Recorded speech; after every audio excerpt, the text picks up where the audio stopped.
Kembali lagi bersama saya Brian Fraginata, NIM H105 1201019.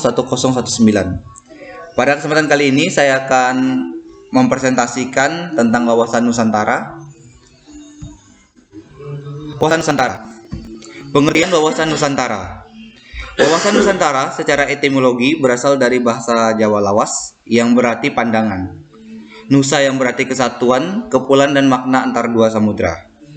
Jadi pengertian secara umum dari wawasan Nusantara adalah cara pandang atau cara melihat kesatuan kepulauan yang terletak di antara Asia dan Australia, juga dua samudra Hindia dan Pasifik. Selanjutnya ada tujuan wawasan Nusantara. Tujuan wawasan Nusantara untuk tujuan di luar adalah menjamin kepentingan nasional dalam era globalisasi yang kian mendunia maupun kehidupan dalam negeri. Kemudian turut serta melaksanakan ketertiban dunia berdasarkan kemerdekaan, perdamaian abadi, keadilan sosial, dan sikap saling menghormati. Bangsa Indonesia harus terus-menerus mengamankan dan menjaga kepentingan nasional dan kehidupan internasionalnya di semua aspek kehidupan, baik politik, ekonomi, sosial budaya maupun pertahanan dan keamanan, demi tercapainya tujuan nasional yang tertera dalam Undang-Undang 1945. Tujuan wawasan Nusantara ke dalam adalah menjamin persatuan dan kesatuan di segenap aspek kehidupan nasional, baik aspek alamiah maupun aspek sosial. Selanjutnya ada asas wawasan Nusantara. Asas wawasan Nusantara merupakan sebuah ketentuan atau kaidah dasar yang harus dipatuhi, ditaati, dipelihara, dan diciptakan oleh semua penduduk negara Indonesia. Asas Nusantara dibagi menjadi 6, yaitu kepentingan bersama, keadilan sosial, solidaritas, kerjasama, dan kesetiaan. Selanjutnya ada fungsi wawasan Nusantara dibagi menjadi 3. Yang pertama ada wawasan Nusantara sebagai wawasan pertahanan dan keamanan negara. Yang kedua ada wawasan Nusantara sebagai konsep pertahanan nasional.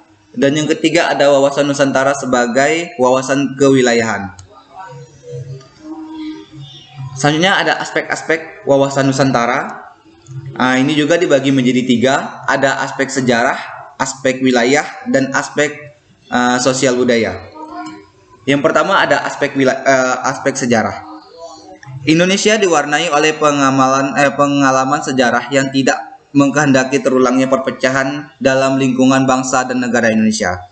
Hal ini dikarenakan kemerdekaan yang telah diraih oleh bangsa Indonesia merupakan hasil dari semangat persatuan dan kesatuan yang sangat tinggi bangsa Indonesia itu sendiri. Jadi semangat ini harus tetap dipertahankan untuk persatuan bangsa dan menjaga wilayah kesatuan Indonesia. Ya, yang selanjutnya ada aspek wilayah Nusantara. Pengaruh geografi merupakan suatu fenomena yang perlu diperhitungkan karena Indonesia kaya akan aneka sumber daya alam dan suku bangsanya. Dan yang terakhir ada aspek sosial budaya. Indonesia terdiri atas ratusan suku bangsa yang masing-masing memiliki adat istiadat, bahasa, agama, dan kepercayaan. Perbedaan ini menjadi pemicu adanya perpecahan dan menjadi konflik antar negara. Bagaimana tidak, dengan banyak sekali perbedaan ini, pastinya akan muncul beberapa aspek seperti saling merasa bahwa kebudayaannya itu adalah paling benar dan merasa semuanya itu menjadi milik dia dan dialah yang paling benar.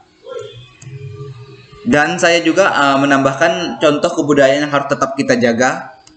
Yang pertama ada tari sekapur sirih dari Melayu. Dan yang kedua ada lompat tinggi dari Nias. Dan masih banyak lagi contoh kebudayaan yang tetap harus kita jaga dan harus kita lestarikan. Mengapa harus tetap kita jaga dan kita lestarikan? Agar nantinya anak cucu kita juga bisa merasakan apa yang kita rasakan saat ini. Mereka bisa melihat beragam-ragam kebudayaan Indonesia dan mereka juga nantinya akan meneruskan ke generasi selanjutnya. Di sini ada pertanyaan, apa yang harus kita lakukan sebagai generasi muda untuk melestarikan budaya yang kita miliki?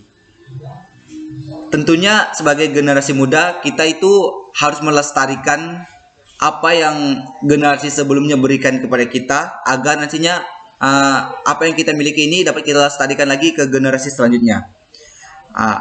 Pertanyaannya adalah apa yang harus kita lakukan Yang harus kita lakukan yang pertama adalah mengenal seni dan budaya. Karena ada peribahasa juga mengatakan tak kenal maka tak sayang, yang berarti penting untuk lebih dahulu mengenal sebelum menyayangi sesuatu. Hal tersebut juga bisa diterapkan bagi seni dan budaya bangsa. Perlu mengenal kesenian dan budaya Indonesia yang sangat banyak sekali ragamnya. Dengan mengenal atau lebih mudah untuk tertarik dan mempelajarinya, selanjutnya akan muncul rasa ikut memiliki. Akhirnya tumbuh rasa mencintai dan seni budaya Indonesia itu sendiri. Contohnya kita itu seperti mengenal dan mempelajari kesenian dan lagu-lagu daerah.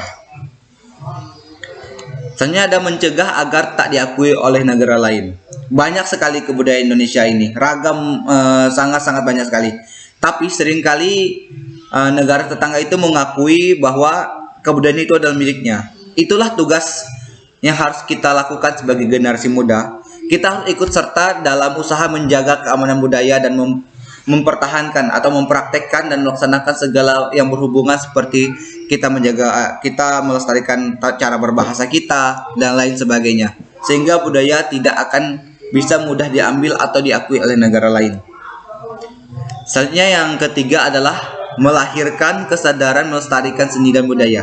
Sejatinya kesadaran untuk melestarikan warisan budaya bangsa memang harus dimulai dari para generasi muda, karena di pundak kita lah nanti potensi besar akan dapat memotivasi berbagai pihak. Dengan mempertahankan seni dan budaya Indonesia, generasi muda wajib membangun kesadaran untuk melestarikan, menjaga serta melindungi apa yang sudah menjadi warisan budaya Indonesia agar tetap berkembang. Memiliki rasa bangga sebagai generasi penerus bangsa, Indonesia harus mempunyai rasa kebanggaan itu sendiri, memiliki beragam seni dan budaya yang merupakan asis negara. Maka dari itu, generasi muda harus ikut serta melestarikan seni dan budaya agar dengan kita menggunakan produk buatan Indonesia. Misalnya kita menggunakan batik dalam berbagai acara resmi. Mungkin itu saja yang dapat saya sampaikan tentang wawasan Nusantara. Saya mohon maaf jika dalam penyampaian banyak sekali kekurangan, dan saya akhiri. Terima kasih. Saya juga mengucapkan jangan lupa untuk like, subscribe, and comment. Terima kasih.